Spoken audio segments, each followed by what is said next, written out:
আজকের এই বিশাল গণসমাবেশে এখন বিশেষ অতিথির গুরুত্বপূর্ণ বক্তব্য রাখছেন ইসলামী আন্দোলন বাংলাদেশের সংগ্রামী সিনিয়র নায়েবে আমির, বৈষম্য বিরোধী ছাত্র আন্দোলনের ছাত্র জনতার অন্যতম অভিভাবক মুফতি সৈয়দ মোহাম্মদ ফয়জুল করিম শাইখের চরমায়।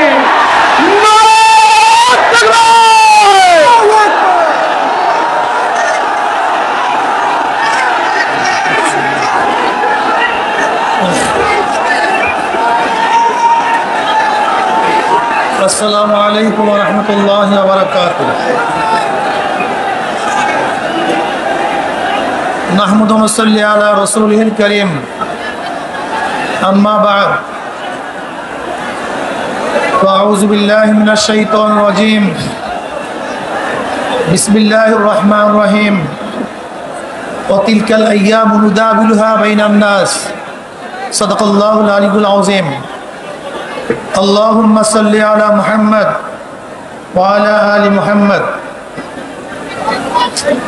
ইসলামী আন্দোলন বাংলাদেশ কর্তৃক আয়োজিত আজকে এই সমাবেশের সভাপতি আমাদের শ্রদ্ধাভাজন আমির হযরত পীর সাহেব হুজুর চরমনায় দামাত বরকাতুল আলিয়া, কেন্দ্রীয় নেতৃবৃন্দ সহ সকল স্তরের জনগণ ভাইয়ের আমার, বৈষম্য বিরোধী আন্দোলনের মাধ্যমে আমরা আবার স্বাধীনতা পেয়েছি। আপনাদের কথা মনে রাখতে হবে, আজকে যে ভূখণ্ডে দাঁড়িয়ে আছেন এই ভূখণ্ড কিন্তু একবার স্বাধীন হয় নাই। একবার আমরা ব্রিটিশদের বিরুদ্ধে আন্দোলন করেছিলাম স্বাধীনতার জন্য। সেই আন্দোলনের দাবি কি ছিল? ন্যায্য অধিকার। ব্রিটিশ মুসলমানদের বিরুদ্ধে, এদেশের মানুষের বিরুদ্ধে জুলুম অত্যাচারের স্টিমুলার চালিয়েছিল। এই জুলুম থেকে বাঁচার জন্য মানুষ ব্রিটিশদের বিরুদ্ধে আন্দোলন করেছিল, জীবন দিয়েছিল। আপনারা জানেন, চাকরি চর থেকে শুরু করে খায়াবার পর্যন্ত এমন কোনো গাছ ছিল না যে গাছের মধ্যে একজন আলেমকে ফাঁসিতে ঝুলানো হয় নাই। লক্ষ লক্ষ মানুষ জীবন দিয়েছিল। এই বাংলার মধ্যে ৮০,০০০ মাদ্রাসাকে ভুলুন্ঠিত করা হয়েছিল। দিল্লির মধ্যে ১,০০০ মাদ্রাসাকে নিচ্ছিন্ন করা হয়েছিল। হাজার হাজার লক্ষ লক্ষ মানুষ হিজরাত করতে বাধ্য হয়েছিলেন শুধু একটা আশায়, মানুষ শান্তি পাবে, মুক্তি পাবে। দেশ স্বাধীন হলো, ব্রিটিশ চলে গেছে, ভেবেছিলাম এবার মানুষ শান্তি পাবে, মুক্তি পাবে। কিন্তু না, আমরা দেখলাম মুসলমানদের বিরুদ্ধে ওরা আবারও ষড়যন্ত্র শুরু করেছে। মুসলমানদের অধিকার প্রতিষ্ঠিত হচ্ছে না, মুসলমান অধিকার পাচ্ছে না। আবার মুসলিম লীগের নেতৃত্বে এদেশের মানুষ আন্দোলন করেছিল, সংগ্রাম করেছিল মুক্তি পাওয়ার জন্য, শান্তি পাওয়ার জন্য, নিরাপত্তা লাভ করার জন্য। পাকিস্তান নামীয় একটা ভূখণ্ড আমরা পেয়েছিলাম, ভেবেছিলাম আমরা শান্তি পাবো, মুক্তি পাবো। পাকিস্তানের দুইটা অংশ, পশ্চিম পাকিস্তান, পূর্ব পাকিস্তান।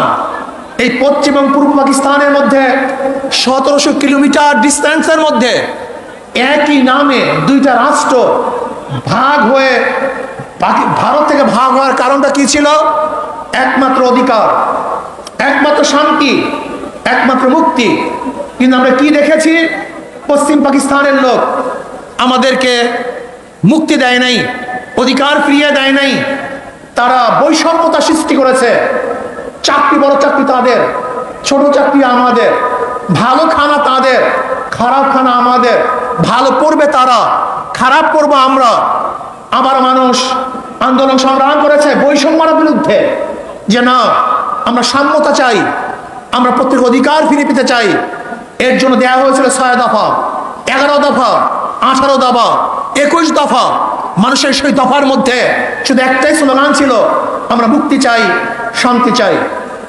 এই শান্তি পাওয়ার জন্য মানুষ আবার অস্ত্র ধরেছিল, জীবন দিয়েছিল, রক্ত দিয়েছিল। মানুষ এদেশ থেকে বিদেশে পালাতে বাধ্য হয়েছিল শুধু একটা আশায়, মানুষ শান্তি চায়, মুক্তি চায়। দেশ স্বাধীন হয়ে গেল হাজার রক্তের বিনিময়, জীবনের বিনিময়, কিন্তু না, ৭৫ আমরা কি দেখলাম? আমরা দেশের মানুষ যাদের নেতৃত্বে এদের স্বাধীন হয়েছিল তাদের বিরুদ্ধে আন্দোলন করেছে, সংগ্রাম করেছে। কারণটা কি? মুক্তি দিতে পারে নাই, মানুষের অধিকার ফিরিয়ে দিতে পারে নাই, বৈষম্যতা রক্ষা করতে পারে নাই, সাম্যতাকে প্রতিষ্ঠিত করতে পারে নাই। মানুষ আবারও আন্দোলন করেছে, আবারও সংগ্রাম করেছে। আন্দোলন করলাম, সংগ্রাম করলাম, সরকার পরিবর্তন করলাম। আজকে দেশের স্বাধীনতার বয়স ৫২ বছর। এই ৫২ বছরে যারা এদের শাসন করেছে তারা একজন শাসক ছিল না, সবাই শোষক ছিল।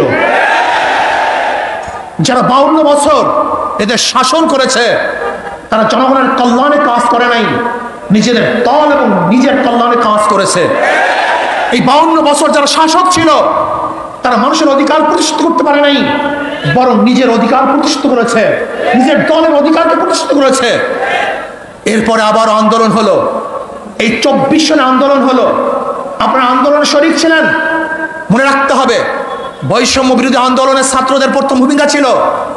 পরবর্তীতে এই আন্দোলন শুধু ছাত্র ছিল না, এদেশের আপামর জনসাধারণ, পুরুষ মহিলা, শ্রমিক, কুলি, মজদুর, তাঁতি, মাদ্রাসার ছাত্র, স্কুলের ছাত্র, কলেজের ছাত্র সহ সমস্ত মানুষ ঝাঁপিয়ে পড়েছে। আমরা মাঠে থেকে সশরীরে নেতৃত্ব দিয়েছি, এই শেখ হাসিনার জুলুমের বিরুদ্ধে আন্দোলন করেছি। আমরা আবার স্বাধীনতা পেলাম, কিন্তু আমরা কি দেখলাম? যেই কারণে মানুষ স্বাধীন করেছে দেশ, যেই কারণে মানুষ জীবন দিয়েছে, কিন্তু আমরা দেখলাম সেই স্বৈরাচার খুনি শেখ হাসিনা বিদায়ের পরে আবার জুলুম, আবার অত্যাচার, আবার অবিচার, আবার আগুন, আবারও খুন, আবারও দখলদারি, আবারও চাঁদাবাজি। না, এই কারণেই আবু সাইদ রক্ত দেয় নেই, এই কারণেই মুগ্ধ রক্ত দেয় নেই, এই কারণে আমাদের হাজারো সংগঠনের ছেলেরা জীবন দেয় নাই, এই কারণে এদেশের মানুষ বন্ধ হয় নাই, এই কারণে এদেশের মানুষ রাস্তায় ঝাঁপিয়ে পড়ে নাই। আমরা আগুন সন্ত্রাস বন্ধ করতে চাই, আমরা জুলুম বন্ধ করতে চাই। একটা চিহ্নিত মহল সুযোগ সন্ধানী তারা আবার সমস্ত ঘাটগুলিকে দখলে নিয়েছে, সমস্ত প্রতিষ্ঠানগুলিকে দখলে নিয়েছে। না, দখলদারদেরকে আমরা দেখতে চাই না, খুনিদেরকে আর দেখতে চাই না, জালেমদেরকে দেখতে চাই না। যারা ৫২ বছর ক্ষমতায় বসে জুলুম অত্যাচার করেছে, দ্বিতীয়বার তাদেরকে আর ক্ষমতায় দেখতে চাই না। আমরা চাই এদেশের মানুষ মুক্তি হবে, শান্তি পাবে।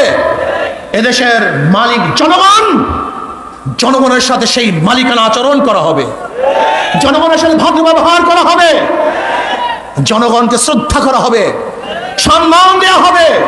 কিন্তু দেখা যায় কোনো অফিসের মধ্যে কোনো জনগণ যদি ঢুকে, মনে হয় যেন মানুষ আসে নাই, জানোয়ার এসছে।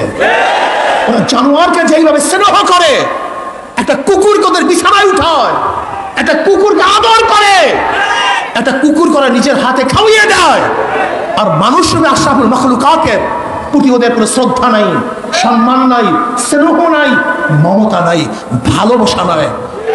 এর কারণে দেশ স্বাধীন হয় নাই। জনাবে মুহাম্মদ রাসূলুল্লাহ সাল্লাল্লাহু আলাইহি ওয়াসাল্লাম যেরকম ফতে মক্কার দিন ঘোষণা দিয়েছিলেন, আজকে কে আমির, কে মামুর, কে সাদা, কে কালো, কে কুরাইশ, কে নন কুরাইশ, কে গোলাম, কে মালিক, এর কোনো ভেদাভেদ থাকবে না। সবাই আশরাফুল মাখলুকাত মানুষ, সবার অধিকার সমান থাকবে। কে দল করে, কে দল করে না, কি আমার দল করে, কে অন্য দল করে, কে কালো আর কে সুন্দর, কে বড়লোক, কে গরিব, কে শিক্ষিত, কে মূর্খ, না, এরকম ভেদাভেদ আমরা চাই না। কে মুসলমান, কে হিন্দু, কে খ্রিস্টান, এই ধর্মীয় বৈষম্যতা আমরা চাই না। এদেশের প্রত্যেকটা নাগরিকের অধিকার সমান থাকবে। আমরা সবাই বাংলাদেশী, আমরা সবাই বাংলাদেশের নাগরিক। আর স্বাধীনতা এবং জুলুম নির্যাতনের ব্যাপারে একমাত্র গ্রান্তি দিতে পারে ইসলাম। ইসলামের বাহিরে কোনো নীতি আদর্শ সাম্যতা স্থাপন করতে পারে না, মানুষের অধিকারকে ফিরিয়ে দিতে পারে না। কাজে আসুন, আমাদের কর্ম শেষ নয়, আমাদের কর্ম এখনো অনেক বাকি আছে। সমস্ত মানুষের দ্বারে দ্বারে যেতে হবে, মানুষের সেবায় আমাদের আত্মাকে উৎসর্গ করতে হবে। ইসলামী আন্দোলন বাংলাদেশের প্রত্যেকটা মানুষের নিয়ত থাকতে হবে, আমরা একজন সেবক, আমরা জালেম নই। আমরা জালেমদের বিচার চাই, অবৈধ খুনের বিচার চাই, কিন্তু নিরাপদ লোক যেন কোনো অবস্থাতেই জুলুমের শিকার না হয় সেইভাবেও আমাদের খেয়াল রাখতে হবে। অন্তর্বর্তীকালীন সরকারকে আমরা ধন্যবাদ জ্ঞাপন করতেছি। মানুষ যেই আশা, যেই বুক ভরা আশা নিয়ে রক্ত দিয়েছে, জীবন দিয়েছে, আপনারা সেই আশা এবং আকাঙ্ক্ষা বাস্তবায়ন করবেন, সেই দিকেই তাকিয়ে থাকবো। এবং আমি ছাত্র সমাজকে বলবো, অচিরেই আমাদেরকে আবার পড়ার টেবিলে ফিরে যেতে হবে, আমাদেরকে বড় বড় শিক্ষিত হতে হবে, আমাদের নিজেদেরকে করতে হবে।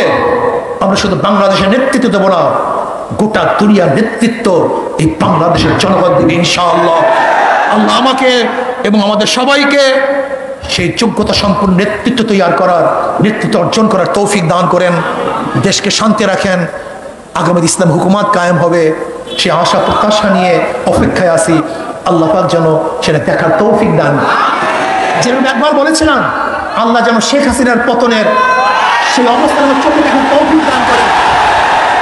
আজকে আমরা বলেছি, আল্লাহ যেন আমাদেরকেও সেই ইসলাম হুকুমাত চোখে দেখার তৌফিক দান করেন। আসসালামু আলাইকুম।